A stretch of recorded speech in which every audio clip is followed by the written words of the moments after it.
Nosso papo de hoje é com a arquiteta Ana Altberg. A gente vai falar de arquitetura, de floresta, de clima e muito mais.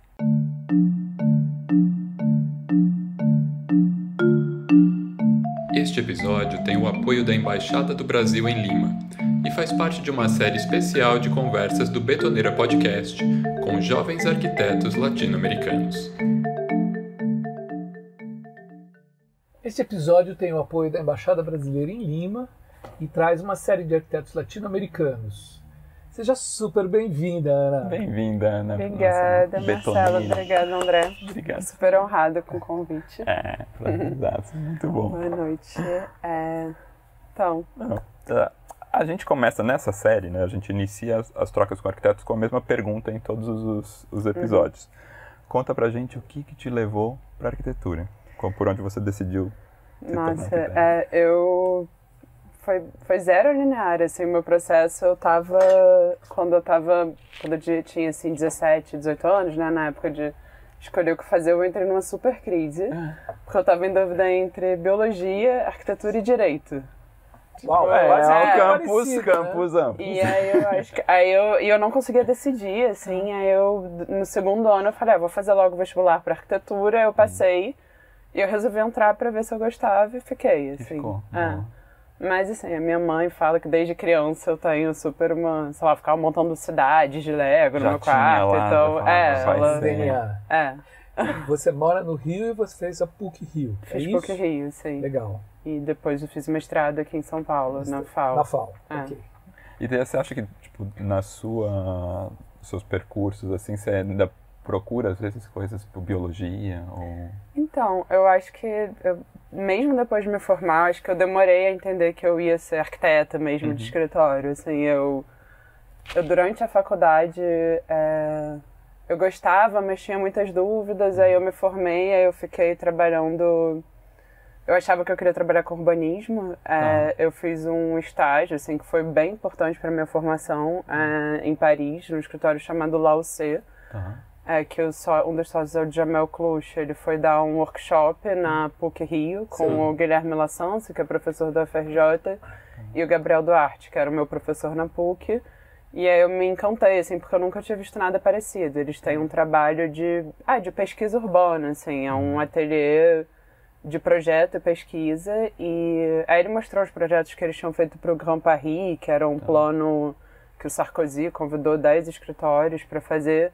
E era muita pesquisa, assim, era uma coisa de urbanismo baseado em pesquisa, muito desenho, muita especulação. Aí eu ia fazer um intercâmbio lá, aí eu pedi para fazer um estágio antes no escritório dele e acabei ficando 1 ano e pouco, assim, no escritório, estagiando.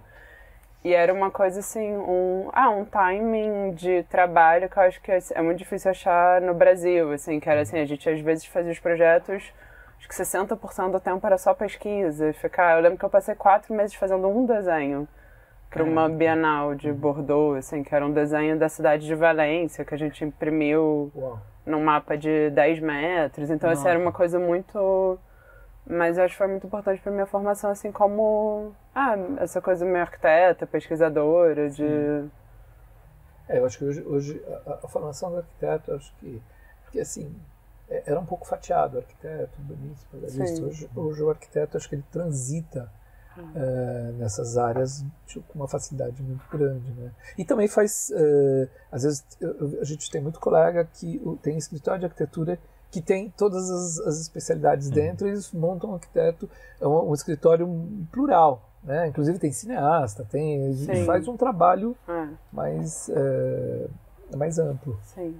Que eu acho que tem a ver com o que é hoje a cidade contemporânea, né? Sim, super. Aí depois eu me formei, eu fui trabalhar Era bem a época que o Rio estava com todos os mega eventos, assim, a preparação da cidade. Aí uma professora, a Cláudia Scarlatti, que trabalhava na empresa olímpica municipal, me convidou. Aí eu trabalhei na prefeitura, em planejamento urbano, era a compatibilização dos projetos com a cidade, digamos, assim. Isso é 2011? 2012, assim. Aí eu trabalhei com isso, só que aí, enfim, toda a questão pública, assim, me assustou um pouco, né? Assim, as concessões que tinham que ser feitas enfim, era muito tocado pelos construtores, né? As decisões, aí eu acabei, Enfim, aí eu trabalhei no IMS, eu tô falando isso porque eu acho que eu demorei, assim, a falar, vou fazer projeto de arquitetura, é isso que eu quero. Tem um escritório que Aí eu trabalhei no IMS com a Ana Luísa Nobre, em pesquisa, e depois trabalhei muito com cenografia, aí depois eu falei, não, quero fazer projeto mesmo. Que massa, cenografia também. Que massa. Cenografia com cinema, assim, E o 8 Reações para Depois? Então, o Entre, né, que é um grupo que a gente formou... Aliás, eu nem estava na formação, quem formou foi Francesco, a Mariana Meneghetti, o Gabriel Kozlowski, o Valmir, durante a faculdade, assim, e depois eu entrei provavelmente uns 2 anos depois, e aí o grupo foi mudando, assim, era um grupo de pesquisa bem livre, assim, a gente fazia principalmente entrevistas, ainda existe o grupo, né? E aí, né? sim, só que é um grupo assim, que a gente ativa de acordo com o projeto. Tipo, agora não tá rolando nada. O núcleo hoje em dia somos eu, Mariana Meneghetti e o Gabriel Kozlowski. E aí quando tem um projeto a gente se junta, assim, hoje em dia tá mais uma manutenção. Mas aí foi um livro que a gente fez muito em função dessas transformações urbanas do Rio, né? A gente estudou, elencou 8 estudos de caso no Rio, todos que tinham sofrido... muito remexidos pela transformação, assim, com efeitos colaterais estranhos desses projetos. E associou isso a 8 entrevistas que a gente faz, que é uma com Ailton Krenak, Paulo Tavares, Raquel Ronick, Alan Brum, Bárbara Wagner e Benjamin de Burca, tô esquecendo alguém, Silvia Federici e Keller Easterling. Então, foi um trabalho, assim, que a gente... Foi uma imersão, assim, que foi um período que também teve uma certa decadência, acho, depois desses projetos, né? Eu lembro que foi um... Tipo, o que agora? O que sobra disso? Sim. O que eles... Sim. E foi o edital do CAU-RJ que a gente ganhou, que financiou o livro. Bacana. Ana, conta pra mim, dos projetos que você já fez até agora, qual você acha que representa melhor a sua visão e os seus valores como arquiteta? Pá! Aqui é uma sessão de terapia.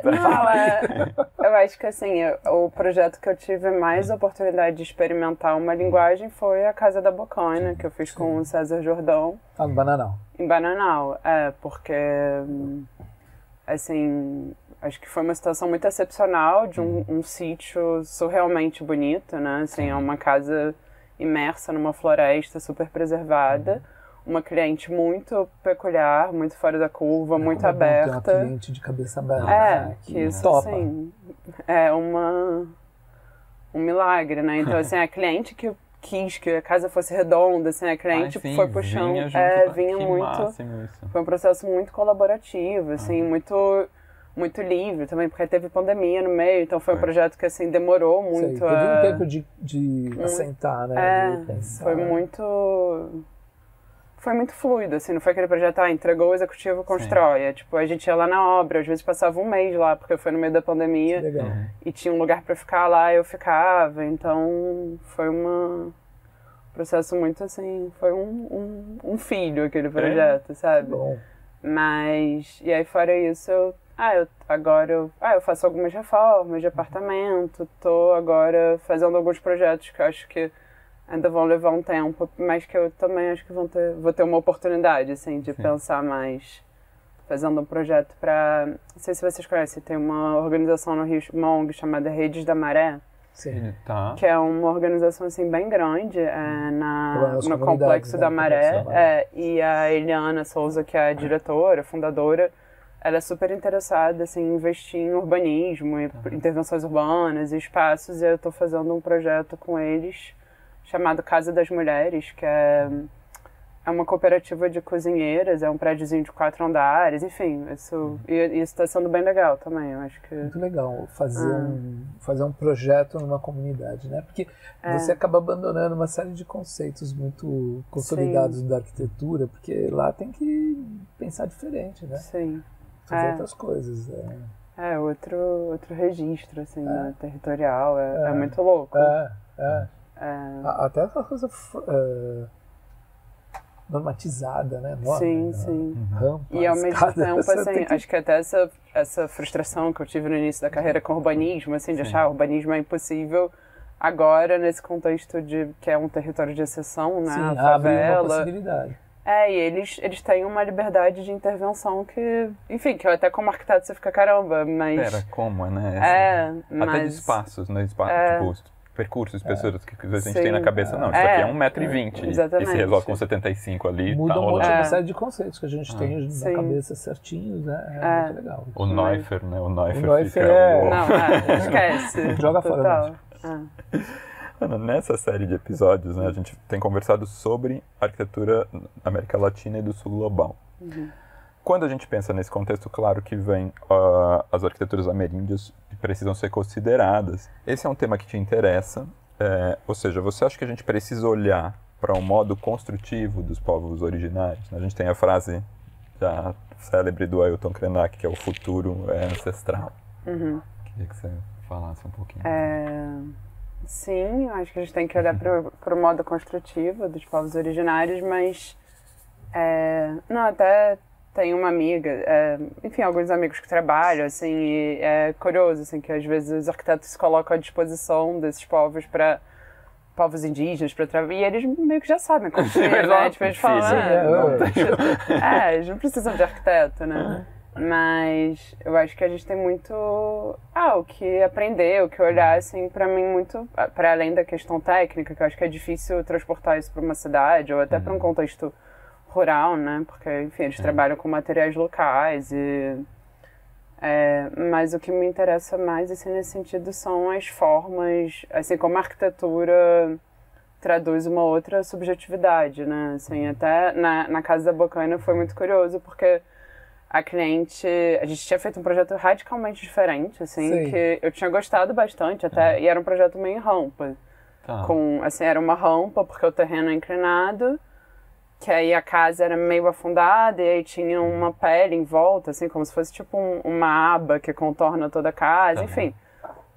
E aí ela foi na exposição da Cláudia Andujar e falou, eu quero uma casa redonda. Tipo, ela teve uma epifania.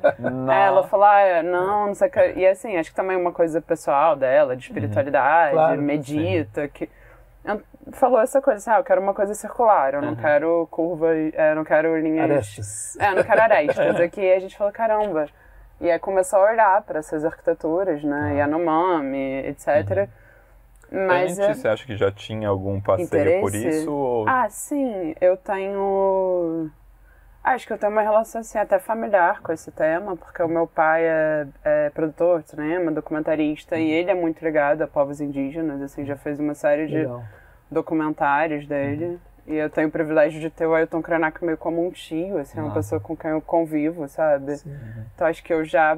A gente precisa chamar ele aqui para fazer um documentário. Pois então, assim, eu tenho uma convivência não teórica com o assunto, assim, quando eu era criança eu frequentava... o Ailton Krenak fazia um festival de dança todo ano, na Serra do Cipó a gente ia todo ano, então convivia, assim, era um encontro de várias etnias indígenas lá para um encontro de dança e música, então acho que sim, eu já tinha uma proximidade com o tema, mas zero teórica, assim, zero de... Sim, você apertava, você conhecia. De vivência, né? Que bem, às vezes é isso, como é que se diz? Não é inconsciente, não é uma referência inconsciente, mas é uma coisa que já é da sua forma de fazer, assim, presente, né? Sim, e aí a coisa da Casa da Bocaina, né, quando uma cliente que bem ou mal tem uma família, tem uma estrutura unifamiliar, que vão ser casais que querem privacidade, quando você tenta encaixar isso num volume redondo é muito difícil, né? Então, assim, por isso que é meio um jogo, são quadrados, encaixados. Aí a gente teve que botar área comum, mais circular, né? Porque essas formas não vêm do nada, né? Vem de uma população que não tem um conceito de privacidade, que não tem... Você também não tem a hierarquia da entrada. Você pode circundar a coisa, não tem exatamente... Não tem cômodos compartimentados, né? Então... Acho bem complexo, assim, tentar... E trazer isso pra... Isso é bem legal da gente... Porque daí é isso, não está questionando formas, está questionando formas de vida mesmo. Sim. Foi essas idas com seu pai às terras indígenas dos povos originários que começou o interesse pelos Yanomamis? Porque você é do Rio, né? Sim, você é urbana. Como é que foi essa... Você foi fazer uma viagem pela Amazônia? Como é que surgiu esse teu interesse? E isso se manifestou no teu trabalho? Eu acho que foi uma confluência, assim, porque os Yanomamis eu nunca tive muito contato, assim, já tive em ocasiões, assim, mas no Rio.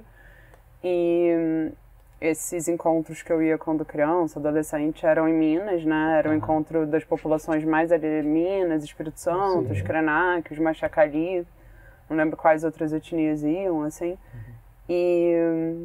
E aí eu vinha trabalhar, depois desse 8 Reações, para o Depois com Paulo Tavares. Eu colaboro com Paulo Tavares, não sei se vocês conhecem. Conheço, assim, sim, conhece Paulo Tavares. Deve ter 5 anos. Del Colonial.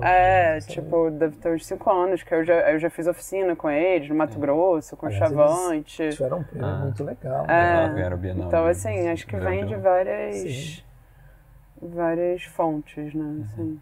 Mas a coisa da Casa Bocana foi a cliente que trouxe, inclusive, legal. Né? Mas eu acho que essas coisas nunca são de graça, ela né? Ela trouxe, ela conversou um negócio circular. Você já, você já estava ensaiando esse teu olhar para uma arquitetura que é praticada pelos povos originários da Amazônia. Então acho que essa coisa juntou, né?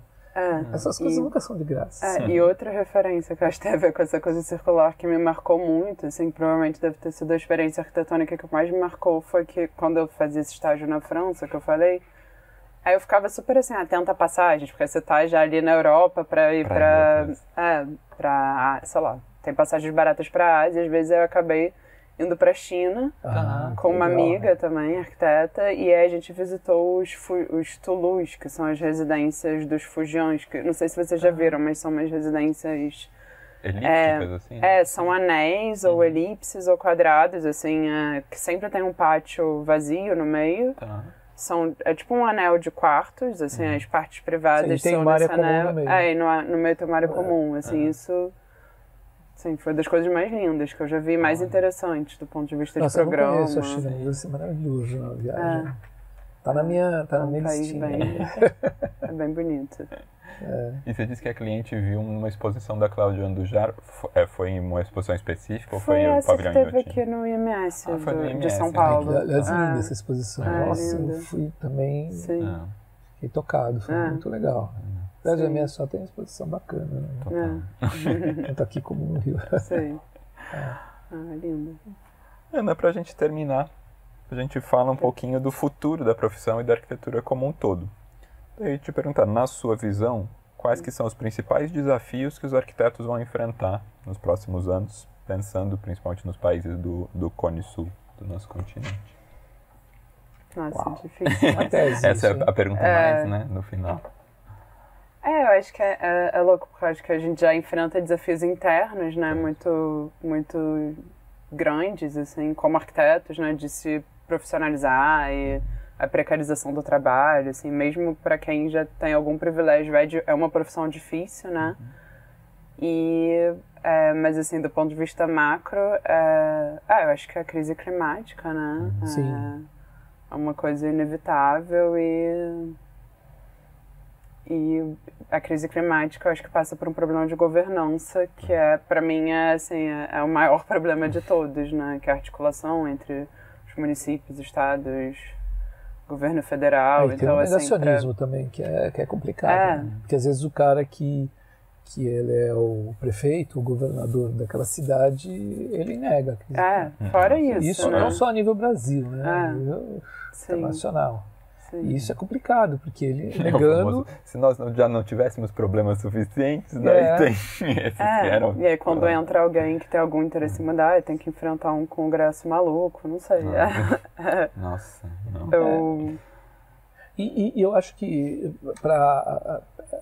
falando um pouco dessa série, né, que a gente está trazendo arquitetos latino-americanos que não são do Brasil, arquitetos brasileiros, a gente percebe que tem uma proximidade mais intrínseca atualmente, né? Porque tinha, na época que eu fiz faculdade, 40 anos atrás, a gente tinha uma distinção, não tinha uma proximidade muito grande. A música talvez tivesse mais. A arquitetura, não sei se era problema da língua ou de outro problema, mas hoje em dia eu vejo que tem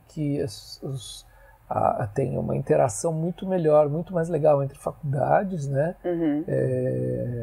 E eu acho que isso, eu acho muito auspicioso, muito legal isso. Sim. Porque assim, a arquitetura que é praticada eu fiz minha tese de doutorado sobre o Franz Repp, que é um arquiteto que vem, e eu li um caderno de imigrantes espanhóis que na época do franquismo pesado, que eles matavam vários arquitetos, os arquitetos migraram da Espanha para toda a América Latina e foram se posicionar nas faculdades de arquitetura. É muito bonito a história.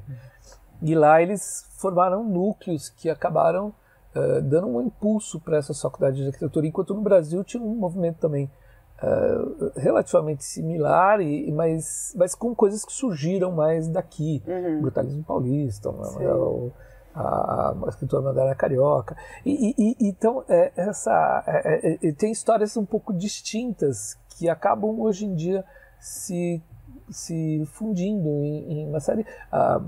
A gente fez na série o Messina Rivas, né? Um brasileiro e um argentino que se juntam para se conhecem no Paraguai. Se conheceram no Paraguai e no Solano Benítez. Olha que coisa maluca. Então, eu acho isso muito legal. Muito legal. Sim. Então, eu queria saber também o que você acha um pouquinho disso tudo. Não, eu olho bastante assim, para a arquitetura da América Latina, até para pequenos escritórios. Assim, a gente tem uma produção muito rica, que eu acho, me interesso muito mais por essa produção do que talvez o que se faça no hemisfério norte, assim. E eu acho que uma questão, acho que esse fenômeno também tem a ver com a internet, né? Essa aproximação dos países, mas eu acho que ainda é segregado, né? Eu vejo um esforço assim de algumas escolas e tal de aliar e grupos e iniciativas autônomas, né? Tipo, no Rio, a arquiteta Larissa Monteiro fez um grupo de WhatsApp só de arquitetas latinas. Olha. A gente tá com um grupo, aí o pessoal tá começando a trocar, assim. Mas, eu acho que acho fundamental, né, isso, porque eu fico vendo, assim, pelos, sei lá, os meus amigos que estão nos Estados Unidos, no MIT, não sei o que lá. O pessoal lá tem verbas e acesso a coisas que a gente nunca vai ter, né, outra lógica, eu acho que aqui se faz com menos e eu acho que acaba se fazendo coisas mais interessantes. Tem uma potência muito legal. Acho que tem uma inteligência econômica que quando você enfrenta esses desafios, você tem uma criatividade ali que... Eu acho que na arquitetura isso acaba virando uma coisa mais interessante do que... O nome do livro, que aliás eu falei do livro, chama Arquiteturas Desplazadas. É muito legal esse livro. Legal. Livro bacana. Ana, brigadíssimo por topar participar aqui com a gente. Obrigada a vocês. Acho que eu conversaria mais um. Né, já para continuar. Foi rápido. Esses são mais enxutos, assim, mas queria te agradecer porque eu conheci o seu trabalho através da Casa da Bocaina e inclusive foi numa viagem com o Guilherme Pianca e o Luiz Tavares indo visitar uma casa que eles estavam fazendo em Ubatuba, que ele falou, você já viu o trabalho da Ana? Mostrou no Instagram e esse trabalho eu acho que até ainda não estava pronto, estava meio em construção. E eu olhava e falava assim, gente, é isso que eu achava que era um caminho de arquitetura, porque você enxerga ali, eu vou falar estranhamento como a palavra, mas é o bom estranhamento, é aquele que te faz pensar em outras coisas, tipo o bom estranhamento que a Lina te mostra, o bom estranhamento que outro, sabe, e você vê que tem um olhar para o que é feito aqui, você tem um olhar até para sustentabilidade real e não o greenwash que a gente costuma ver, mas trabalha com a marcenaria que reutiliza peças que foram outras coisas, então para não falar daquela espacialidade que daí a gente convida todo mundo que assiste o Betoneira a ver as imagens da casa e procurar a casa. Muito legal. E de alguma forma uma proximidade muito grande do seu processo, que foi o que me encantou também quando você participou do prêmio Axonobel no Instituto Miyotaki. E estavam os cadernos de croquis ali, os cadernos estavam lá, e acho que isso quando a gente aqui no Betoneira fala de arquitetura e quer falar de arquitetura para todo mundo, não tem uma coisa mais generosa do que você deixar o seu caderno aberto ali. Não, eu me senti assim nua, botando aqueles cadernos lá, né? Porque eu fiquei horas assim, revendo, porque eram os meus cadernos de anotação cotidiana, sim. Então às vezes tinha conta assim de coisa doméstica, sabe? Eu tive que arrancar várias páginas. Lista do supermercado. Eu fiquei o dia inteiro assim, vendo, cara, será que vai passar alguma coisa? O telefone de alguém. Sim, mas eles falaram, não, mas a gente acha isso legal. Eu falei, tá, mas tem coisa que... Mas, não, muito legal. E eu desenho muito à mão, assim, o meu processo é muito ficar rabiscando mesmo, acho que é mais fluido, né? Legal, obrigada. Foi super gostosa a conversa, foi bom. Equipe Betoneira. Apresentação: Marcelo Barbosa e André Scarpa. Roteiro e direção: Lívia Piccolo. Filmagem: Kiko Médici. Captação de áudio, edição e finalização: José Barrichello. Design: Flora Canal. Redes sociais e fotografia: Ana Mello. Trilha sonora de abertura e final: